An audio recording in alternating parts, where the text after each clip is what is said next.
So just a little housekeeping before we get started. There are 2 exits behind you, 1 exit behind me. Feel free to come and go during the presentation. There are bathrooms right outside. So I am very happy to introduce our presenter today. I just have a little background information I'd like to share. Thank you. Whitney Hill is a specialist on accessibility with more than a decade of experience in program management and communication.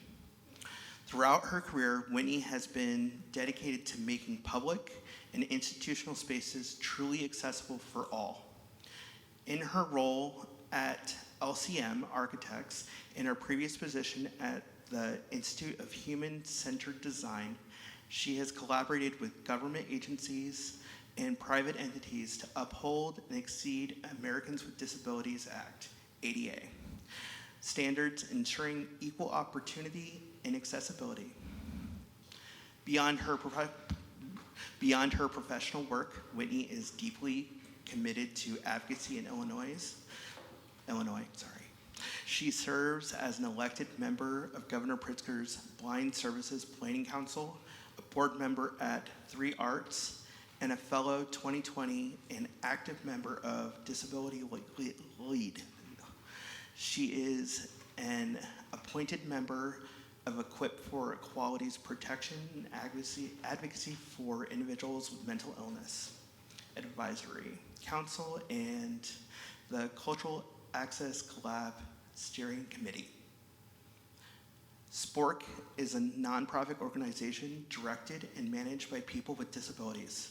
It exists for people who have cognitive, mental, physical, and non-apparent invisible disabilities, with the goal of helping to give unique, united, and authentic voice to the disabled community. Thank you all. Here you go, Whitney.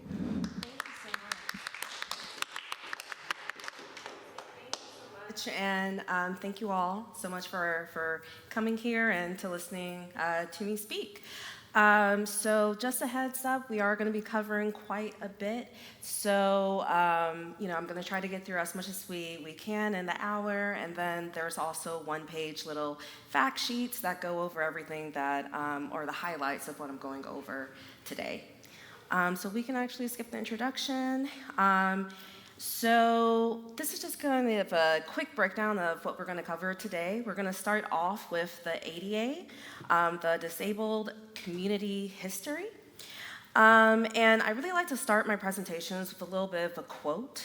So with each section, there's going to be a quote, and I'm just going to explain a little bit about it. So like the name of today's presentation, Nothing About Us Without Us, this quote has become a rallying cry within the disabled community. And I just find it really fascinating in itself because although it is unknown, it has been traced back to being used to help establish Poland's 1505 constitutional legislation. So, when we're talking about being present with advocacy and what that looks like when we try to hold fire to our governments that help kind of build where disabled people can be, I just really like to always go back to this quote. Before we jump to the 1990 ADA, before we really get into that history, I think it's really important that we understand everything that has kind of built up to for the ADA to even exist. And so, each one of these milestones are just deeply important to the overall community. So starting with the Social Security Amendments of 1965. So this is the history of this just always fascinates me. Even though it was passed in 1965, which basically gave us Medicaid and Medicare, it took about 30 long years before we could even have those rights. Going back all the way to 1935, when the Social Security Act passed during the Great Depression by President Roosevelt, even though it was the Social Security Act was an amazing act to have, it did not include include health insurance. And so this was kind of the beginning of the long, hard fight to get health care just for folks within this country. Shortly after that, or about 10 years after that, in 1945, President Truman proposed this really comprehensive health insurance plan that failed. At the time, lobbyists labeled it as socialized medicine. So kind of went into the shadows for a little bit. And then in 1960, we finally had this new act that was passed, the Cure Meals Act. And it provided very limited federal funding for medical care of individuals who have financial need and of people who are elderly. So it was kind of a win, that the act passed, but unfortunately at the time, it was really up to the states of how they wanted to, if they wanted to even participate in the act, which a lot of states at the time didn't. So it wasn't, as big of a success as it could have been. So then we have 1964, a different administration, a different president. It was under the Great Society program created by President Lyndon B. Johnson that really kind of pushed this whole narrative and legislations to help eliminate poverty and racial injustice. So this is where this beautiful piece of legislation, the Social Security amendments, really start to kind of come into play. It was passed by a Democratic supermajority in Congress in 1965, where it was signed into law, and then that's how we have Medicaid and Medicare. All of this is really important because, once again, we cannot even really breathe and talk about the ADA and how it helps the community now without talking about all the other laws and legislation that help build it up to begin with. And I would be so remiss if I didn't talk about the Social Security amendments, as well as the fact that, this act in itself is what actually paved the way years later for the Affordable Care Act. So also underneath this Civil Rights Act of 1964 was the Fair Housing Act.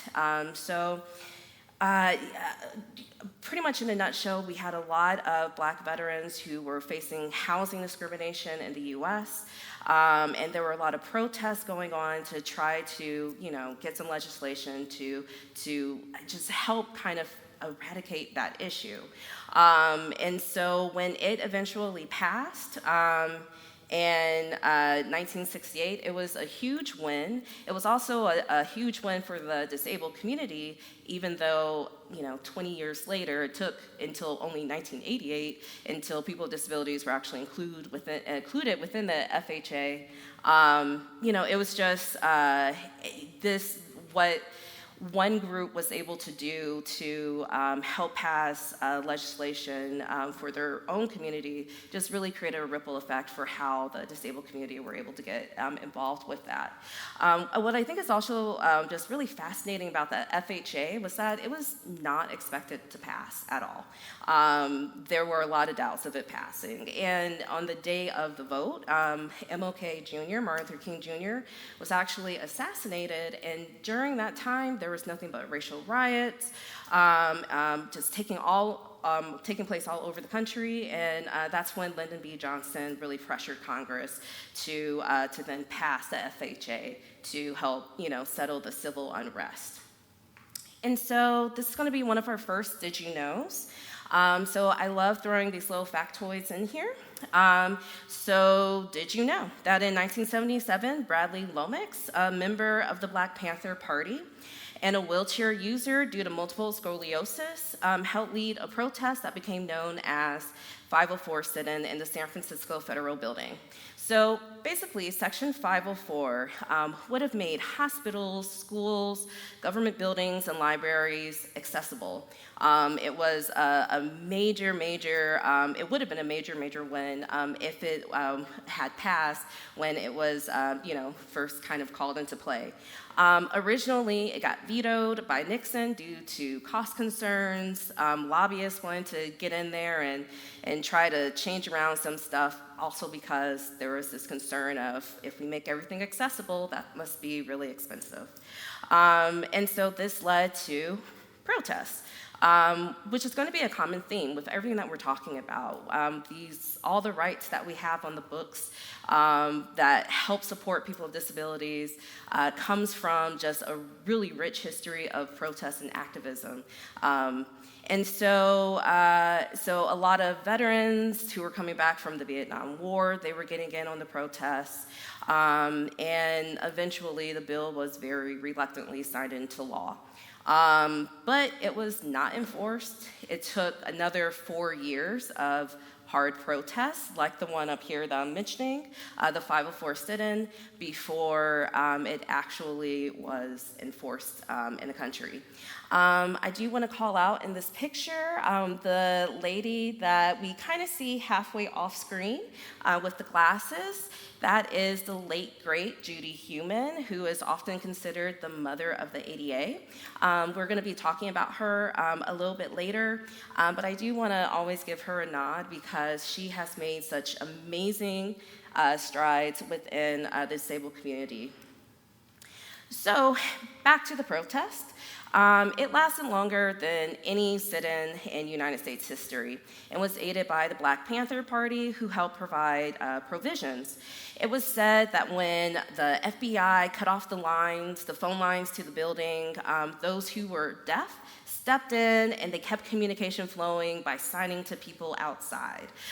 When the water was shut off and there was concerns about, fresh water and toiletries and everything else, like I mentioned, the Black Panthers, they stepped in, they dropped off free, hot food, and then eventually local union leaders, churches, and LGBTQA store owners started providing cleaning provisions. So this one, fight for the disabled community really became this resonating ripple effect that other communities started to recognize as very important.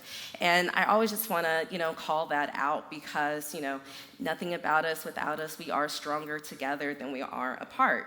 So after a month, nearly a month, 26 days, the government finally began to implement Section 504 in all federal programs and institutions. And again, one thing always, leads to the creation of the next. Because Section 504 was enforced, this helped pave the way for the Americans with Disabilities Act, the ADA, eventually getting passed years later. So, speaking of which, if there's anything that I want people to kind of take away about the ADA, it's that it's really it's an equal opportunity law for people with disabilities. It is literally one of the most comprehensive disability rights legislation on the books ever that is documented that we know of. How it protects people with disabilities is far sweeping and it's far sweeping to. Lost my train of thought, but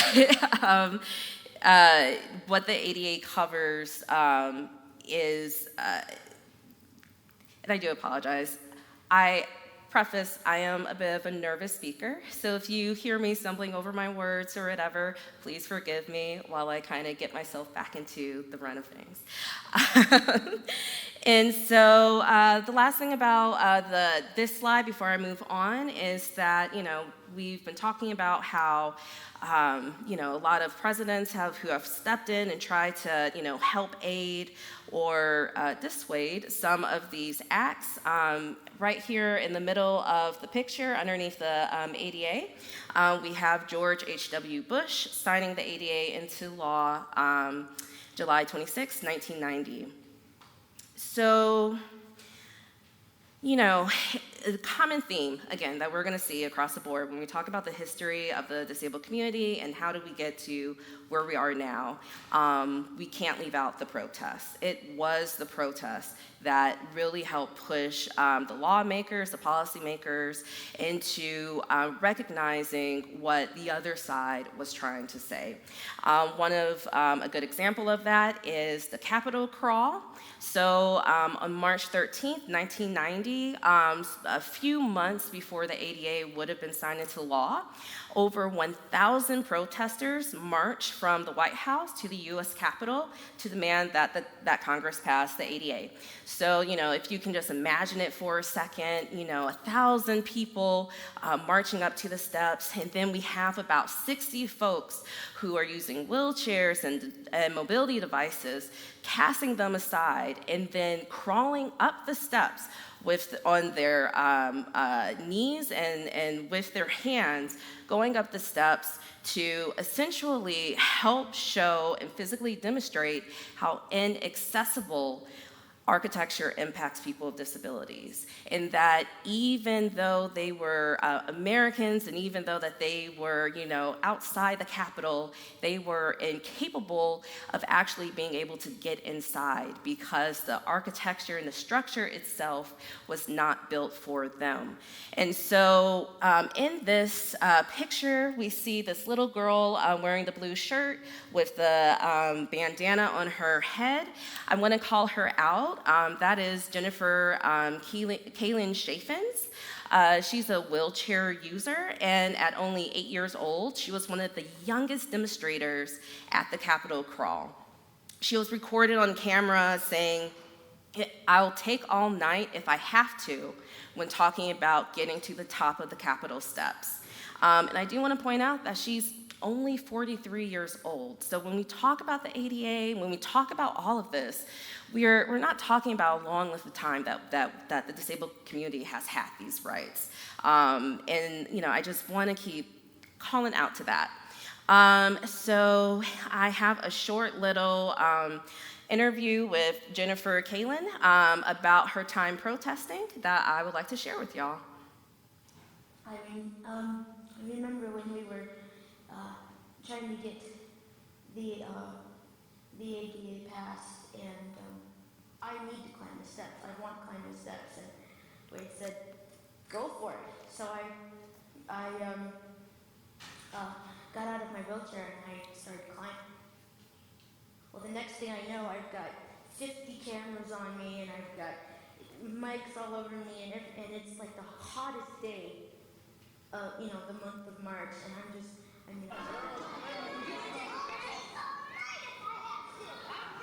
and I'm like 8, 9 years old, and I'm going, water, water, water, I need water.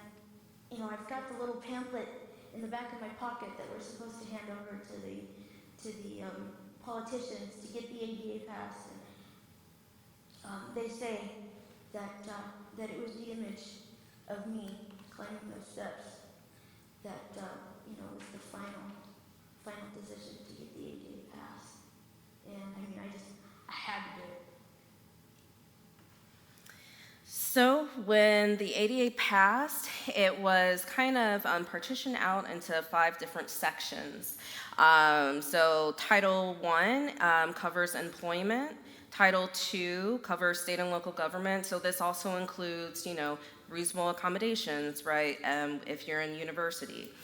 Title III is public accommodations. That's kind of where my bread and butter lies as an accessibility specialist. We do a lot of surveying into built environments to make sure that they are compliant according to the ADA standards. We have Title IV, which is telecommunications, and then Title V, which is miscellaneous. So it's a little bit of a catch-all. I do want to, remind everybody and mention it that the ADA is a great baseline.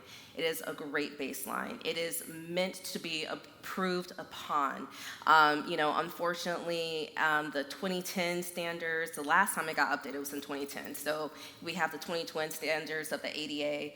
And although it is great, it does leave out, information when it comes to guidance for non-apparent disabilities, as well as just kind of general lack of information for websites and apps, because once again, 2010, that wasn't as popularized as it is now.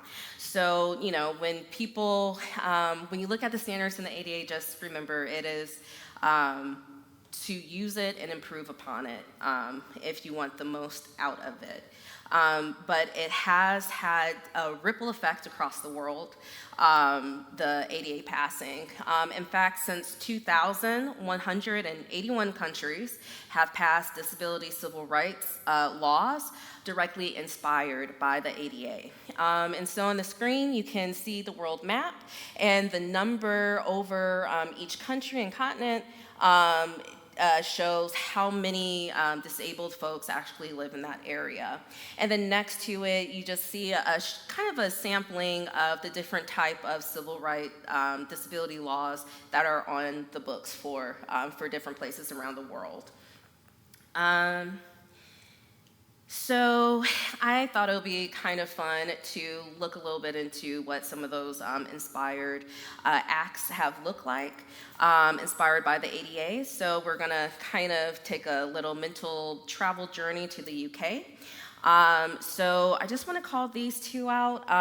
The Disability Discrimination Act, which passed in 1995, basically gave some legal and protection for people with disabilities who are facing discrimination. It was good, but it wasn't great. You know, it was kind of like how before the ADA we had the 504. The 504 was great, but it didn't encompass everything. And the reason why I kind of want to point this out and show it to y'all is, you know, every country has definitely had their own fight with trying to get disability rights, you know, laws on the books. And that fight looks very similar to the US with how we, you know, really try to fight and get the ADA passed. And then we have the Equality Act, which was passed only in 2010. This is much more robust from the DDA. It provides more legal coverage for and protection for more disability types and more protected types of communities. A little did you know about the UK and those acts?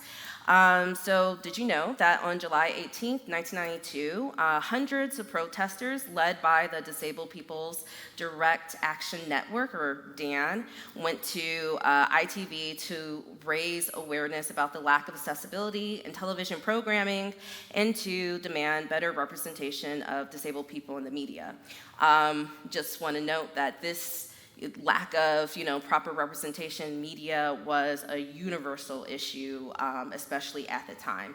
It's bad now. It used to be a whole lot worse before these laws started to pass. And so for some of y'all who might not be aware of the ITV charity telethons that used to play back in the day in the UK, they basically, you know, portrayed disabled folks as pitiful and helpless. That was really the key theme that the telethons, you know, kind of portrayed about disabled folks. It was, some people have been quoted as to say it was the worst of the worst for exploiting disabled people. And that's why, when it came to the protests, more than 2,000 of us turned up to protest. Another person is quoted as saying, I remember one newspaper front page covering our protests with the headline, "The Ungrateful Disabled."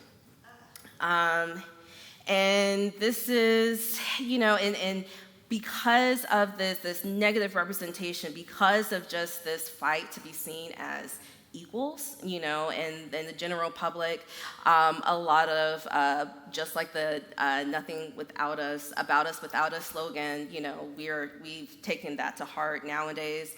Back then, their rallying slogan was piss on pity. So, you know, it really just emerged as a rejection of the idea that disabled individuals should be objects of pity or charity. And it is the direct action of these protests that actually help push the policymakers and lawmakers in the UK to pass the Disability Discrimination Act. So once again, this is a great example of cause and effect of standing up and protesting for what is just inherently wrong, and you know, really pushing forward to help change the landscape of how we actually provide rights for people with disabilities. And I was trying my hardest to try to find some direct video of a little bit of the telethons to get you an idea of what they looked like. The best I could do is this little snip up here. It does have a little cheeky commentary that someone recorded over it. But, it's only about a minute long. I want to play it for everybody. And I do want to say, before I play it, that the video footage itself is from an ITV telethon from 1988. Help save the country's children, and disadvantaged and downtrodden in general. There were sad kids in hospital beds, smiling kids with visible chromosomal disorders, freezing old folk, the occasional social issues such as solvent abuse, and especially sad kids whose legs or arms didn't work properly, into whose faces the camera was particularly fond of zooming so you could practically see the sad little paws and their sad little skin. All the better to see those faces light up when they're presented with gifts from the generous and warm-hearted normal people of Britain. Here's the thing. Things are far from perfect for disabled people here in Space Year 2023, but put it this way, at least their basic status as autonomous human beings is acknowledged these days. Both James and Mrs. Fox are handicapped, and like all disabled people, they need special help with their particular problems. So if you're disabled or you know anyone who is, then this leaflet is for you. It tells you about all the allowances and benefits which are available, as well as the medical and social services provided. You may need special aids, for example, or you may need to learn how to carry out everyday tasks again. It also tells you where you can get further assistance and advice. Whether your handicap is mental or physical, permanent or only temporary, this leaflet can help you and your family. So it's called Help for Handicapped People. So, current landscape, what is happening now? Which is a doozy. Once again, going to bring in a quote from former President Joe Biden. It's about recognizing that a disability isn't something broken to be fixed. For millions of Americans, their disability is a source of identity and power. And I bring this up for a few reasons.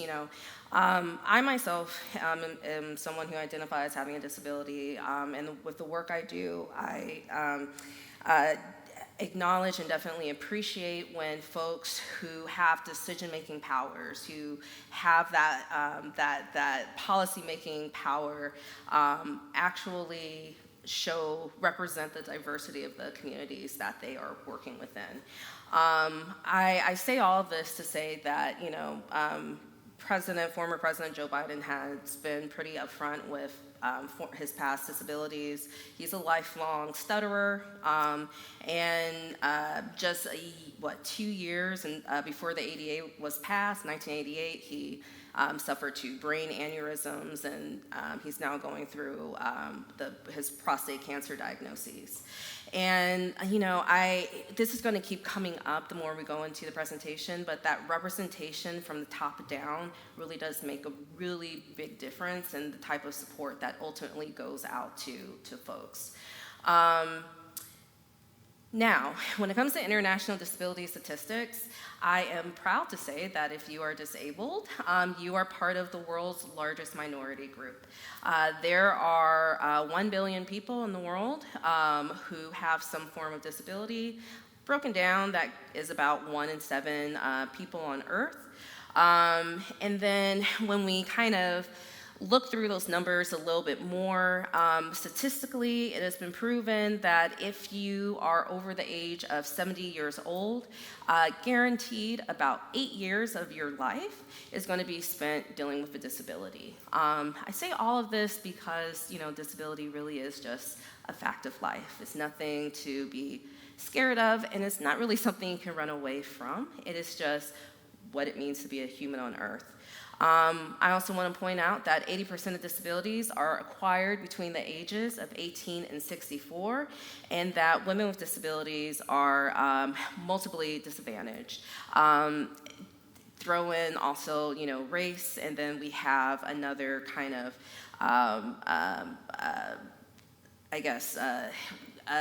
another identity that can kind of compound the type of aid and care someone can receive. And then when we kind of look on our own home turf, the American South is, according to the CDC, has the highest percentage of people with disabilities. The most common disability being depression in the U.S., with 1 in 4 adults in the U.S. having some form of disability. So again, we're not talking about a small number. We're talking about a little over a quarter of the U.S. population living with some sort of disability.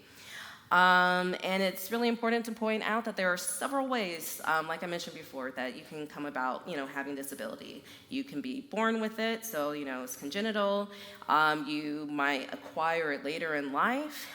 You might break your arm, and so you have a temporary disability.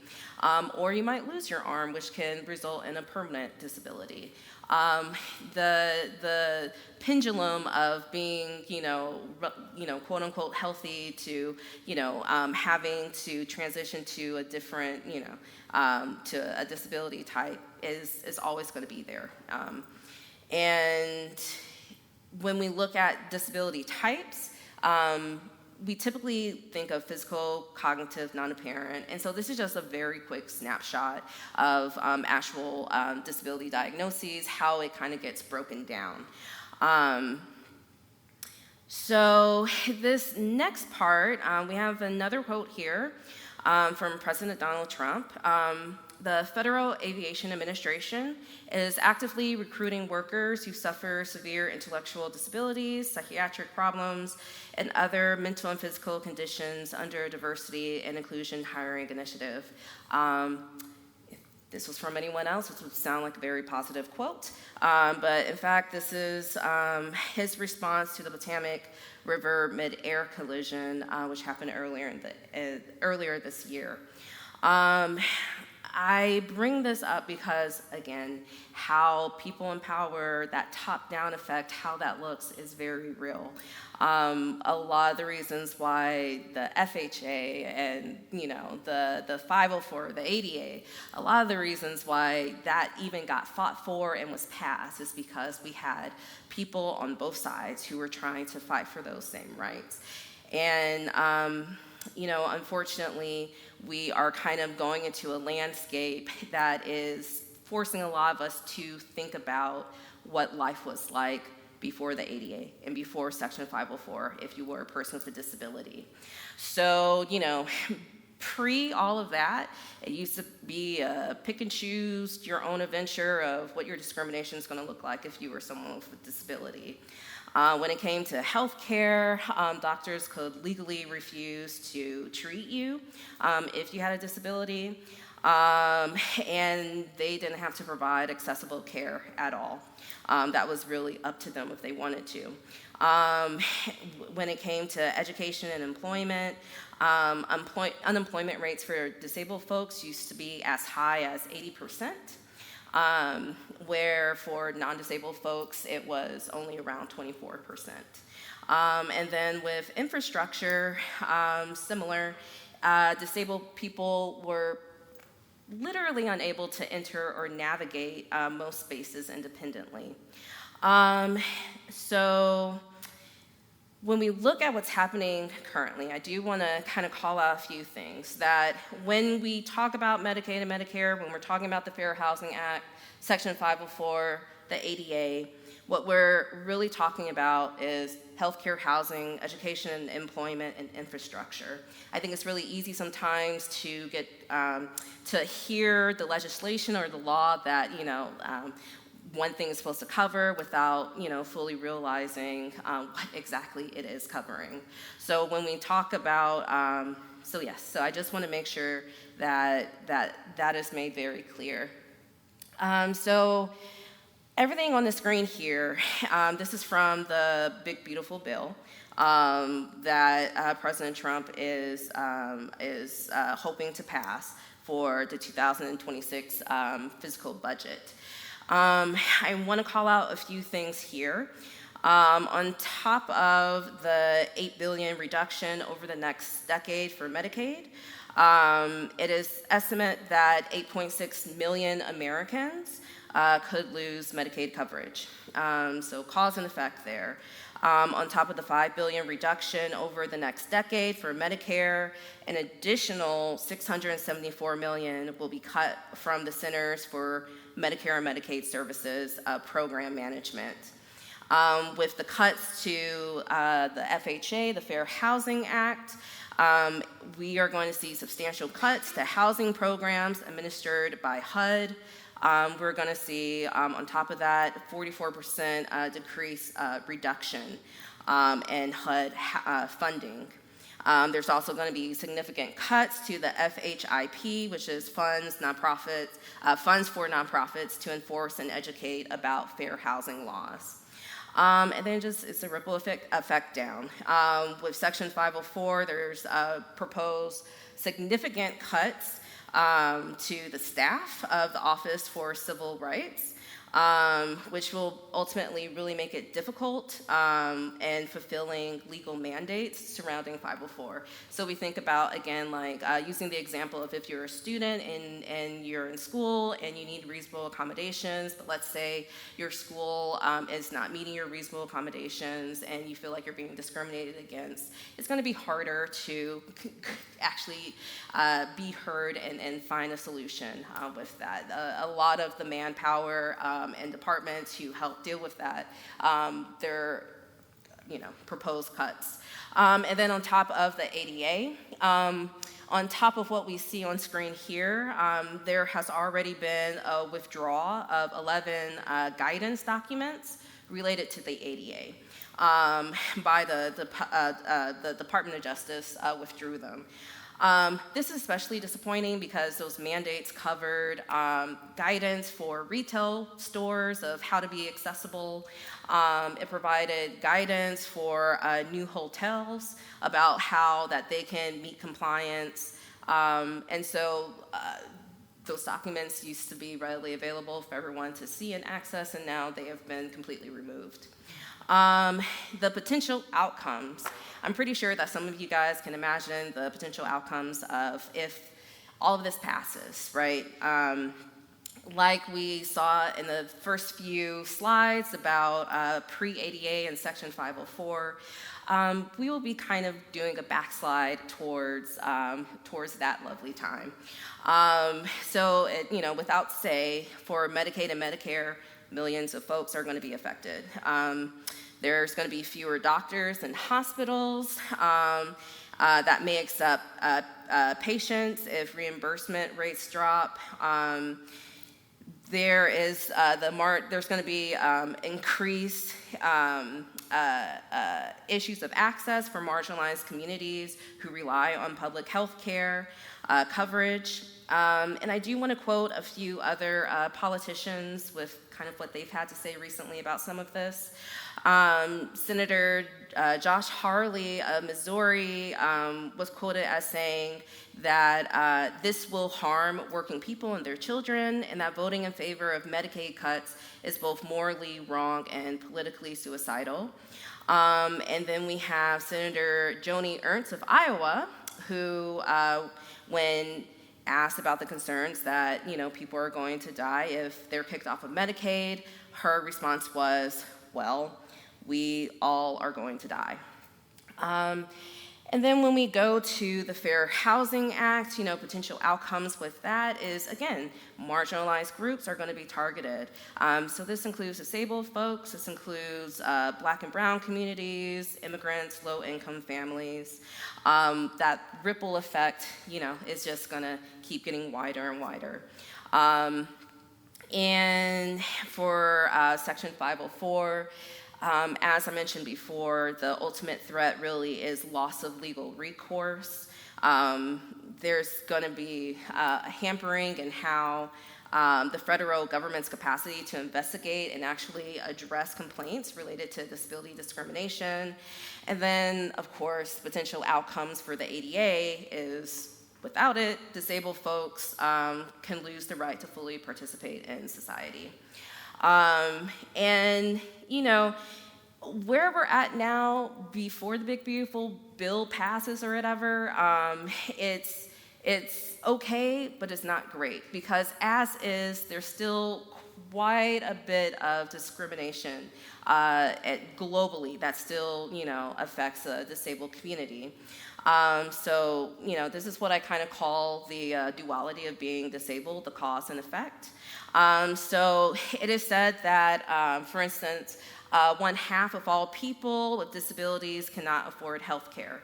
This is before any major, legislation comes through. And I do want to point out again that this is internationally. The duality of that is that people with disabilities are 4 times more likely to be treated badly in the healthcare system. Another kind of cause and effect of being disabled, 90% of children with disabilities in developing countries do not attend school, and that the global literacy rate for adults with disability is as low as 3%. What is especially shocking to me is that with employment, at the bottom here, we say that it says that unemployment among people with disabilities is as high as 80% in some countries. That was the statistic in the US before Section 504 and the ADA passed. And so, we're looking at, when we're looking at local problems, I think it's really important to also understand that this is a much bigger global problem, and that when we're able to try to solve some of those problems in our home base, it really does influence and can ripple out and affect how other places then provide, care and treatment for people with disabilities. Our next Did You Know is the ugly laws. So did you know that it used to be illegal to be disabled in public? This excerpt is from the Chicago City Code of 1881. So if you were diseased, maimed, mutilated, or in any way deformed so as to be an unsightly or disgusting object, you'll be fined. I want to point out that this ugly law was enacted and actively enforced between the American Civil War and World War I. So right when you have a lot of returning soldiers who might have injuries from their time being in war, that's when these laws came into play to really make sure that they could not be seen in public because of the scars that they got in war. Chicago was actually the last city to repeal its ugly law in 1974.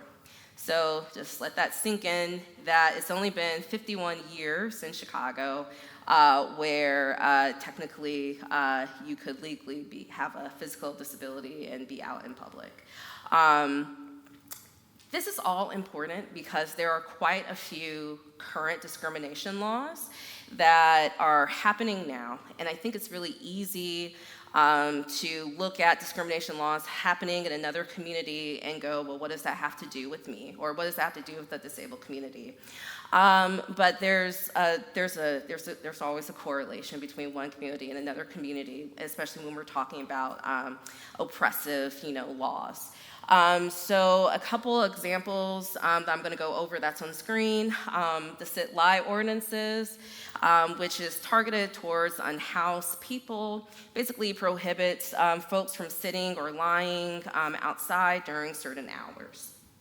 This also affects folks with disability, especially those who might have mobility concerns, and they rely on being able to sit and pause during rest during travel. We see this now when we go in public spaces and we see lack of benches, we see lack of seating, out of fear that unhoused people might be, using those benches, but it also takes away accessible feature for a lot of folks with mobility concerns. And then even with the anti-trans legislation, however whatever side you're on with it, essentially, once we start allowing this type of legislation to pass, we're also opening the grounds for how we police each other's bodies, how we say what is presentable, just like the ugly laws, what's presentable in public, who can come out in public and who can't, and who has access to care based upon what they look. So all of this kind of takes us to barriers in terminology. And I am checking the time, so I'm going to try my best to get through the rest of this as quickly as possible. I got nowhere to be. Good, okay. Don't threaten me with a good time. I'll be up here all day. So our next quote is from Tom Harkin, former U.S. Senator, who actually authored the ADA and was its chief sponsor in the Senate. He said, "As I've often said in the past, the biggest barriers for people with disabilities are not physical barriers they have, but the attitudinal barriers." I want to point out that Senator Tom Harkin, he doesn't have a disability, but he has a brother who's named Frank, who's actually deaf. And so it was really important to Harkin that when he delivered part of his introduction speech of the ADA, that it was in sign language so that his brother could understand. Another great example of showing up for the disabled community, even if you yourself might not feel like you are directly a part of the disabled community. And another good example of why when we have elected officials that can have a diverse enough background that really does help with making sure that we have some sort of representation when it comes to important legislations that we want to pass, like the ADA, et cetera. So I love this slide. It's kind of long. I'll shorten it. According to the World Health Organization, they basically say that it is disability occurs in the interaction between a person, his or her functional ability, and the environment. So basically, it's the environment that disables folks and further disables folks. And this is kind of a breakdown of how that happens. Some of the most common accessibility barriers that a lot of organizations and companies recognize are attitudinal, communication, physical, policy, and technology barriers. And we're going to get into each one of those in a second. Before I do, I wanted to pull up the late, great Judy Heumann, remember the mother of the ADA. This is her at the Joint House Senate hearing on discrimination and the basis of disability from 1988, actually about a year and a half before the ADA actually passed. When I was 5, my mother proudly pushed my wheelchair to our local public schools, where I was promptly refused admission because the principal ruled that I was, quote, a fire hazard, end quote. I was forced to go on to home instruction, receiving 1 hour of education twice a week for 3.5 years. Was this the America of my parents' dreams? My entrance into mainstream society was blocked by discrimination and segregation. Segregation was not only on an institutional level, but also acted as an obstruction to social integration. As a teenager, I could not travel with my friends on the bus because it was not accessible. At my graduation from high school, the principal attempted to prevent me from accepting an award in a ceremony on stage simply because I was in a wheelchair. When I was 19, the house mother of my college dormitory refused me admission into the dorm because I was in a wheelchair and needed assistance. When I was 21 years old, I was denied an elementary school teaching credential because of, quote, paralysis of both lower extremities, sequelae of poliomyelitis, end quote. At the time, I didn't know what sequelae meant. I went to the dictionary and looked it up and found out that it was because of. So it was obviously because of my disability that I was discriminated against. At the age of 25, I was told to leave a plane on my return trip to my job here in the U.S. Senate because I was flying without an attendant. In 1981, an attempt was made to forcibly remove me and another disabled friend from an auction house because we were, quote, disgusting to look at, end quote. In 1983, a manager at a movie theater attempted to keep my disabled friend and myself out of his theater because we could not transfer out of our wheelchairs. These are only a few examples of discrimination I have faced in my 40-year life. I successfully fought all of these attempted acts, be it aggressive confrontation or litigation. But this stigma scars for life. Many disabled persons experience discrimination of the same magnitude, but not every one of us possesses the intestinal fortitude and has the support of family and friends required to face up to these daily societal barriers. And so remember the slide about what the landscape looked like pre-ADA, pre-Section 504. This was it, you know. So we're going to go into a little bit deeper into what some of those barriers look like. Judy Human did a really good job giving some really great examples. So I'm not going to spend too much time on these slides, but I do just want to quickly go through them. The first one, as mentioned, is attitudinal barriers. In the picture that we have up here, the example is someone with a disability is not being allowed to apply for a job because of their disability. So attitudinal really encompasses the behaviors, perceptions, and assumptions that discriminate against people with disability, which happens way more than what I would ever like. Communication barrier, so occurs when sensory disabilities such as hearing, seeing, or learning disabilities have not been considered. The picture up here shows signage and different arrangement of signage and how that can lead to communication barriers for a lot of folks. We have physical barriers, which I think most of us are are at least aware of.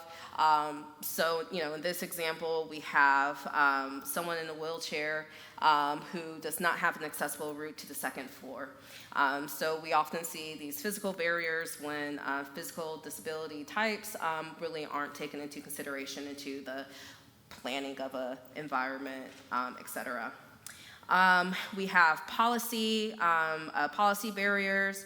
So this is frequently related to a lack of awareness of enforcement of existing laws and regulations that require programs and activities to be accessible for people with disabilities. In this picture example we have here, it's actually from a comic from the 2012 Special Olympics in the UK. There is basically talking about how personal assistants or PAs are not being allowed into a venue for folks with a disability who require a PA. And then lastly, we have technology barriers occurs when a device or a technological platform is not accessible to its intended audience and cannot be used with an assistive device. So for example, if a website doesn't have audio or screen reader features, that can lead to a technology barrier. So the next bit of this chunk of this portion of this chapter, I'm not a huge Freud fan, but I do love this quote here. Words have a magical power. They can bring either the greatest happiness or deepest despair. So we're going to look at a few terms that are regularly used now, and we're going to talk about why you should and shouldn't, use certain words. So the first one is cripple. Before I jump into this, I want to just point out that these, what you see at the bottom of the description is directly from the Merriam-Webster dictionary, and I thought it was really important to include the verb and the adjective of the word to kind of show what it means when we're talking about a person or a thing versus just an object. So with cripple, the verb definition is to deprive of the use of a limb, with the adjective being lame, flawed, or imperfect. I want to say that this word is not that popular now, but there are some folks in the disabled community who are trying to reclaim the word as their own. So during the last few elections, you might have seen this being used in like the hashtag CripVote. And there's also a really great nonprofit in Chicago called Crip Crap. That is trying to kind of use the word as an identifier and a unifying term. But it's really important to say that this does not give anyone outside of the disabled community the right to use the word when they're trying to reference someone who has a disability. So if you're really trying to think of, what word to use instead of cripple, just say has a disability. Another antiquated term is deaf and dumb. This term was actually coined all the way back in 355 BC by Greek philosopher Aristotle. He basically said, accordingly, of persons destitute from birth of either sense, the blind are more intelligent than the deaf and dumb. And this is where the power of terminology and words just really, I think, kind of, at least for me, hits me in the face. How many times have you heard in your lifetime someone use the phrase deaf and dumb, and then to think that it goes all the way back to 355 BC and that we still call a community and use this label to a community.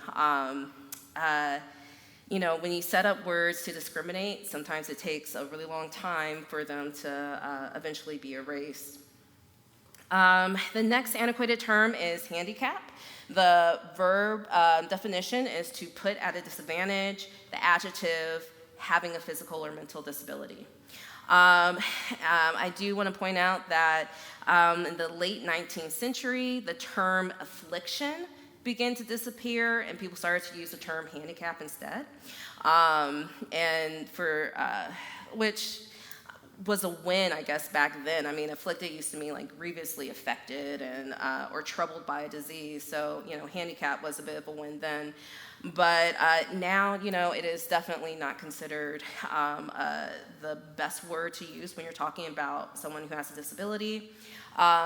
Consider, instead of using handicap, just say accessible, disabled. So instead of handicap parking, accessible parking, disabled parking. The next term, antiquated term, is wheelchair bound. This one is also very popular now. We tend to say, this person is bound to their wheelchair, as if, while kind of leaving out that this wheelchair is an effective tool for them to actually be independent. And so that little switch of saying someone is confined to something versus somebody is using something, it makes a big difference. And when you use words like wheelchair bound, it really also perpetuates harmful and negative stereotypes. So, if you're trying to figure out what to use instead of wheelchair bound, wheelchair user, is pretty perfect. And then the last antiquated word that I hate more than anything is the R word. The verb is to delay or impede the development or progress of, with the adjective being it's offensive, it's slow or limited in intellectual or emotional development. Talking about the history of a lot of things here, it's important to say that, originally the R word was introduced as a neutral term by the American Association on Mental Retardation in 1961. And that back then it was adopted into the DSM, thank you guys for the grace with while we sort this out. So basically to just kind of quickly pick up where I left off, although the R word was considered a neutral term back in the 60s, it quickly has become a very offensive word altogether. It is an insult that is usually tossed around as to call someone stupid or an idiot. It's now considered a slur and very much part of hate speech. If you are trying to figure out what to use instead of the R word, just please reconsider why you even want to use that word to begin with. There's not really a good situation, especially nowadays, where this word is respectful or considerate of anyone. And I think it's really important to kind of call out the rise of the R word.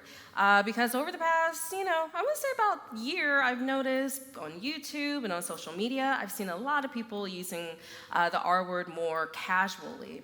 And I was trying to figure out where is this coming from? And, fortunately, there have been a number of institutions who have done some studies on this. So the Cantor Social Listening Study, they reviewed nearly 50 million social media posts in the US over a course of 2 years in relation to the keyword intellectual disability. What they found was that 7 in every 10 posts was negative towards people with intellectual disabilities, with 6 in every 10 posts containing a slur. Some of the corroborating factors to this has been really come down to Meta and X, formerly Twitter, how those social media platforms have been run. As most of us might know, at the beginning of the year, Mark Zuckerberg, who was over Meta, removed the fact-checking systems for the social media website. So it basically eliminated safeguards against the humanizing rhetoric, leaving historically marginalized groups increasingly vulnerable. What they also found was that with X, formerly Twitter, when Elon Musk arrived as its CEO, there was a noticeable and immediate spike in online hate speech. In fact, during a joint study from Montclair State University, they studied about 7 days at the beginning of the year, and they noticed that every time Musk would tweet something with the R word in it to his 211 million something followers, there was a dramatic increase of how that word was used overall. So you can kind of see it in the graph over here. It dips, and then when the graph spikes, that is how many posts on X then start to use the R word in relation to when Musk uses it. So we've seen a 185% increase in posts containing the R word on X, which and about over 312,000 posts using the slur. So again, when we have people in position, people of power, and when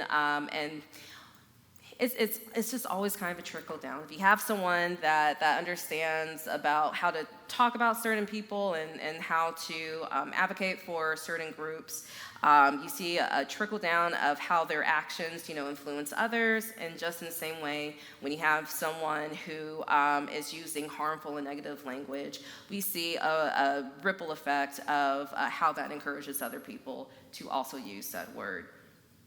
Some context to remember is the word disabled in itself. First, I want to say there's absolutely nothing wrong with the word disabled or being disabled. As I keep mentioning, being disabled is just a natural part of life. But I do think it's really important to keep in mind what the Merriam-Webster, definition for disabled is. The verb means rendered inoperative as by being damaged or deliberately altered, with the adjective being impaired or limited by physical, mental, cognitive, or developmental condition. Because of the terminology that's attached to the word, that's where stigma breeds. That's where a lot of stigma just exists. And that because of this, some folks who might be disabled might not feel comfortable with identifying as such. And I think that that's just really important to just, for everyone to just keep in mind.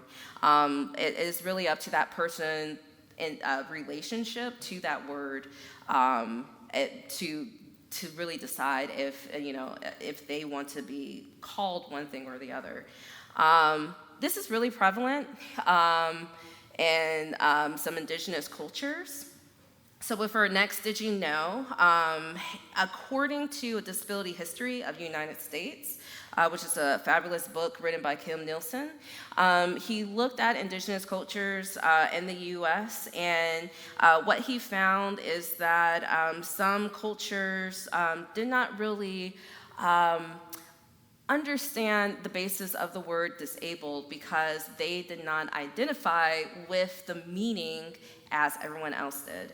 So in some indigenous cultures, though individuals might experience impairment, disability would only come if or when a person was removed from or was unable to participate in community reciprocity.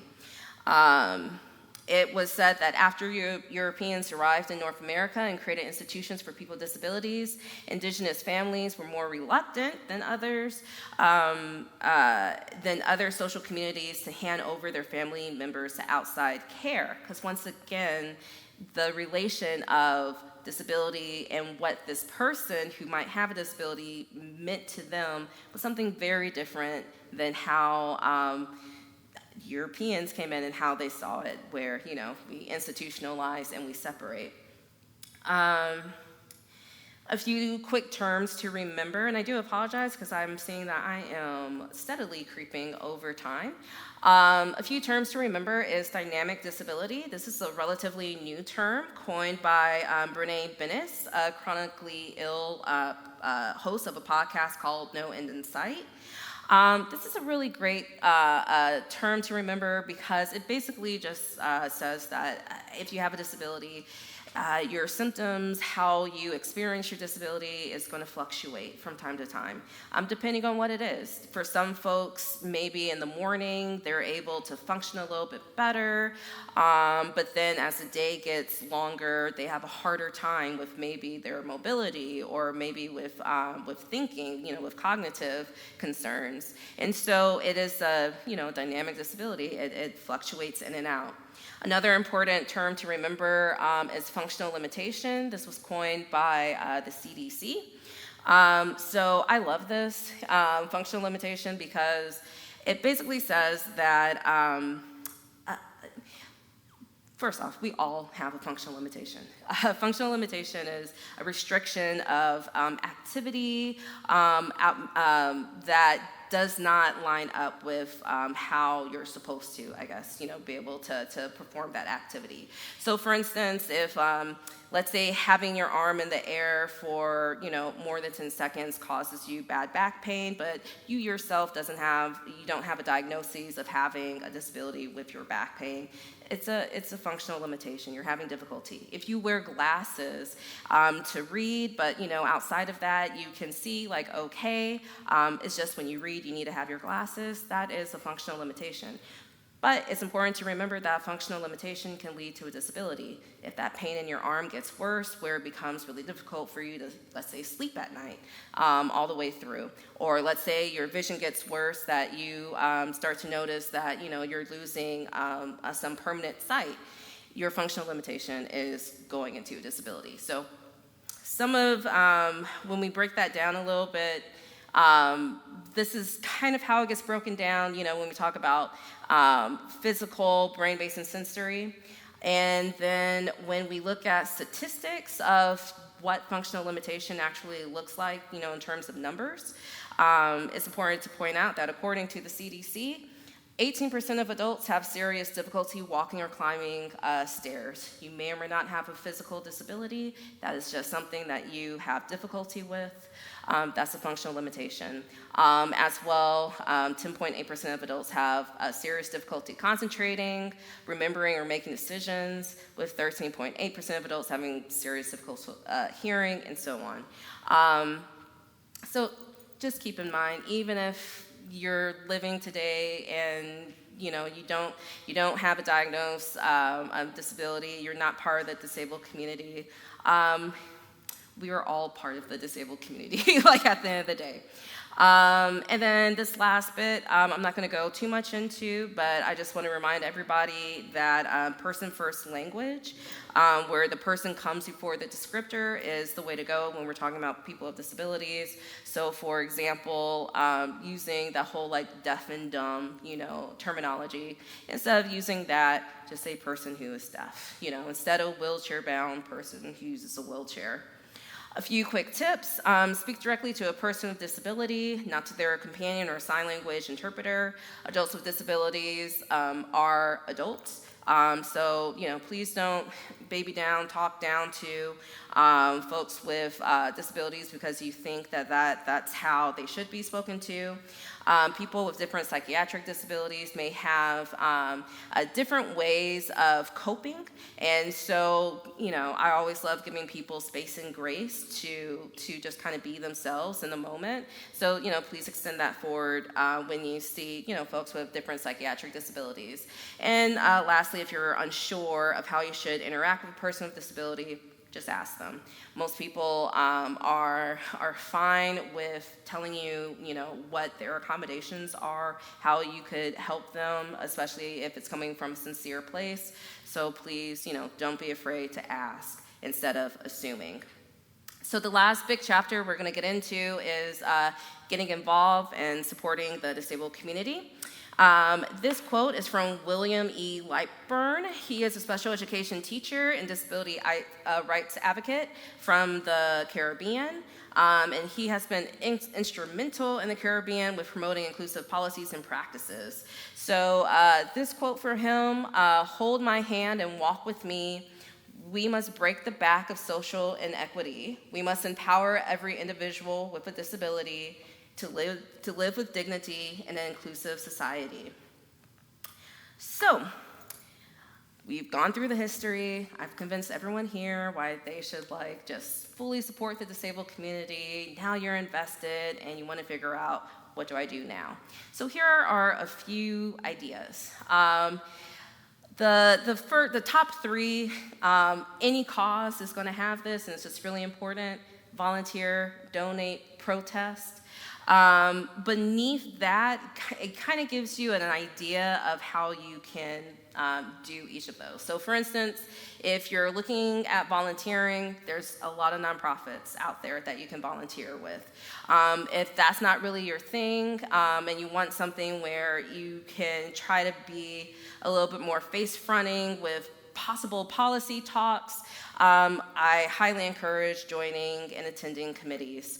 I think that's the best way to understand what's constantly going on in your community, what's going on in your neighborhood, and it also helps you feel like your voice matters in the moment. And then with donate, some folks giving monetary donations is difficult, or that's not a direction that you want to do. That's fine.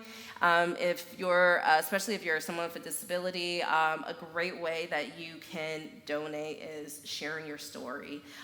People with every single last person I talked to who have had a disability has such a unique and interesting lived experience.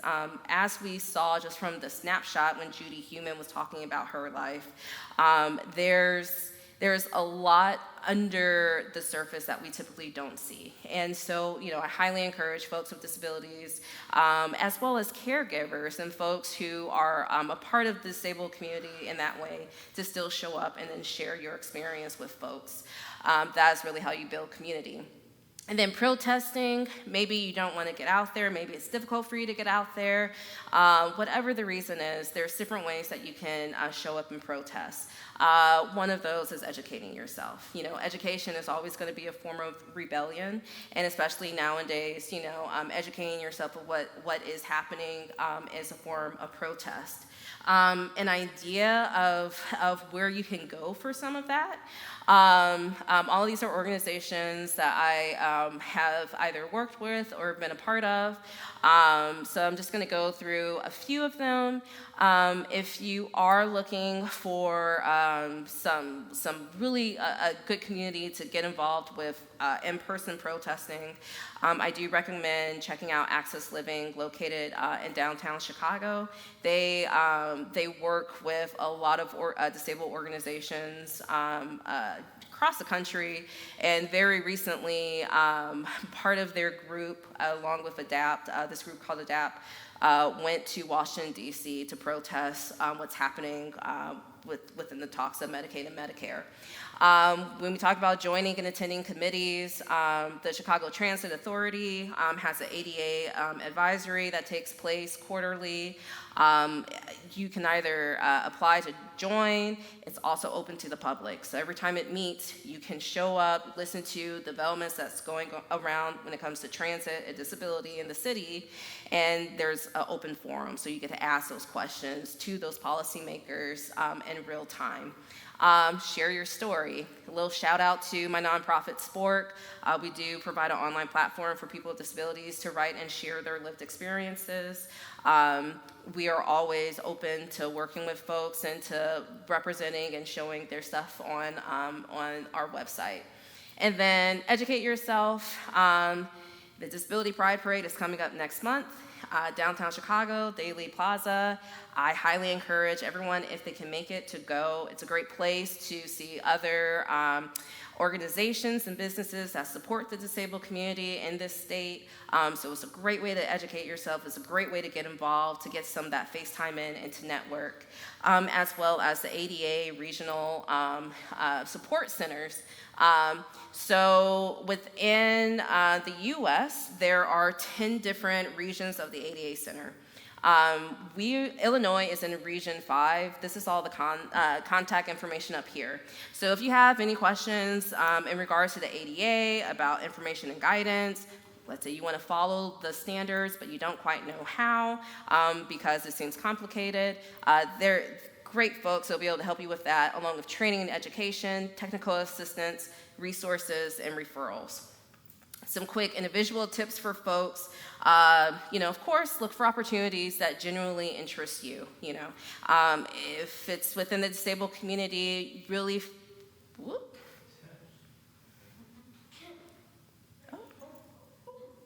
Okay. Just find exactly what interests you. Do what you can do. Give when you can.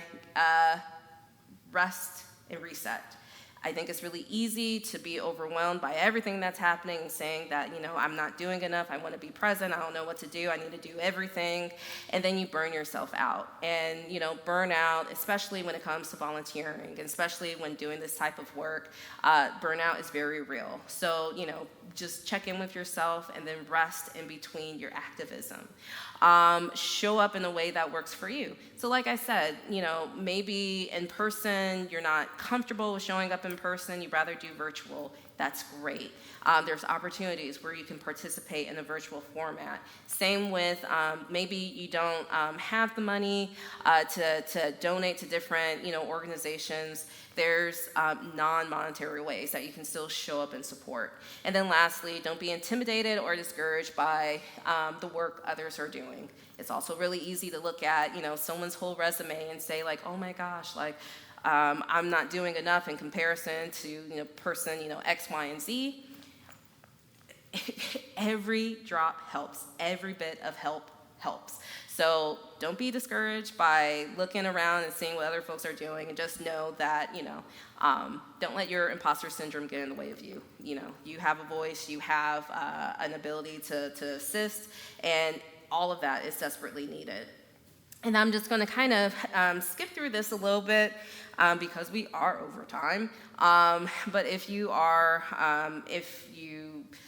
own a business, if you are in position of power within your business to enact or change policies, there are definitely different ways that you can assist and support the disabled community. Number one is hiring practices, being really intentional and ensuring that you are hiring folks with disabilities and that there's room to advance them.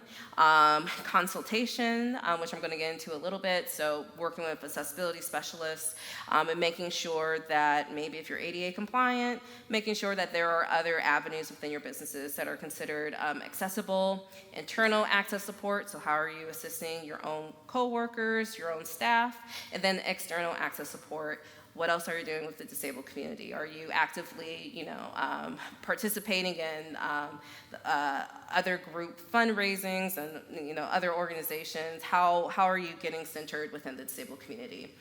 I'm going to breeze through these, but this is the next a couple of slides are just kind of like a 1, 2, 3 of how to, if you're a business, kind of get into getting the disabled community involved with the work that you do. So I'm going to briefly go over this. Onboard people with disabilities at the start of the decision-making and planning process. Actively include the input of members from the disabled community, and then make sure you go back and reconfirm. So, it's like a rinse, cycle, repeat, and you just keep doing this to make sure that you're covering, all your bases in terms of that, inclusive programming and policies for folks with disabilities. If you're trying to figure out exactly when your business might be inaccessible, a few good areas to look at is the overall user experience. So what's the user experience like for your staff, for your clientele coming in? There's ways that you can get that information to kind of see what's falling in between the cracks when it comes to accessibility. Signage and wayfinding, which is huge, it trips a lot of businesses up, and then web and app. And then who to test. So if we're bringing in folks from the disabled community, there are a number of ways that you can kind of gather those folks. If your business has an access list or database, that's a really great way to find a committed group of folks with disabilities who might be interested in running through some of these access concerns with you. Advisories and committees, another really strong house option for businesses who are trying to see what they're lacking in terms of access. And then, of course, public forums, like I was talking about with the CTA. They have the ADA advisory meetings, and then they also open it up so that the public can be a part of that and then ask questions. And then, of course, who to pay. If you're going through this process, you would want to pay your consultants, accessibility specialists, and user testers, which are basically folks from the disabled community. It's really important to note that if you're drawing on the public to come in and to really help you with your access needs, diversity and intersectionality is very crucial to this. We live in a very diverse world. We live in very diverse communities, especially the disabled community, because as I keep saying, disability is for everybody. You get a disability, you get a disability. So you really want to make sure that when you bring in folks who have disabilities, that there is some good diversity between their ability type, their age, race and ethnicity, gender, and region. And this also goes very much hand in hand with DEI practices. It really is putting kind of the walk behind the talk. If you guys have 5 minutes, I want to show you a 2-minute video and then wrap up the rest of my presentation. I know that I am over. But I do want to share this wonderful short video that really breaks down intersectionality. I think that it speaks also really well to, again, this other notion of DEI and why it's important for the disabled community. What is intersectionality? Intersectionality is a way of understanding social relations by examining intersecting forms of discrimination. This means acknowledging that social systems are complicated and that many forms of oppression, like racism, sexism, and ageism, might be present and active at the same time in a person's life. Everyday approaches to building equality tend to focus on one type of discrimination, for instance, sexism, and then work to address only that specific concern. But while the career of a young, white and able-bodied woman might improve with gender equality protections, an older, black, disabled lesbian may continue to be hampered by racism, ageism, ableism and homophobia in the workplace. Intersectionality is about understanding and addressing all potential roadblocks to an individual or group's well-being. But it's not as simple as just adding up oppressions and addressing each one individually. Racism, sexism and ableism exist on their own, but when combined, they compound and transform the experience of oppression. Intersectionality acknowledges that unique oppressions exist, but is also dedicated to understanding how they change in combination. The roots of intersectionality lie within the Black feminist movement, with legal scholar Kimberly Crenshaw originating the term. Crenshaw felt that anti-racist and feminist movements were both overlooking the unique challenges faced by Black women. She stated that legislation about race is framed to protect Black men, and legislation about sexism is understood to protect white women. So simply combining racism and sexism together does not therefore protect Black women. Intersectional theory is now applied across a range of social divisions and also to understandings of domination, such as those associated with whiteness, masculinity, and heterosexuality. Intersectionality is not only about multiple identities, and it's not a simple answer to solving problems around equality and diversity. It is, however, an essential framework as we truly engage with issues around privilege and power and work to bring them into the open. Intersectionality means listening to others, examining our own privileges, and asking questions about who may be excluded or adversely affected by our work. As importantly, it means taking measurable action to invite, include, and centre the voices and work of marginalised individuals.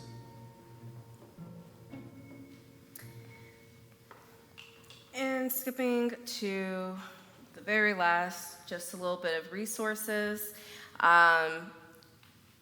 On the handout that we have, there's more information about my nonprofit as well as direct contact information to get in touch with me. Here are a few amazing books and movies and organizations I think everyone should just kind of have in the back of their head. And essentially, that is it. I know that we went over, and I really appreciate all of y'all with sticking with me and everything. If anyone has any questions, please let me know. And if anybody wants to save my contact information, you can just use the QR code up here, and my email address as well as my organization's website should show up. If anybody has any questions, I will be more than happy to ask, to talk.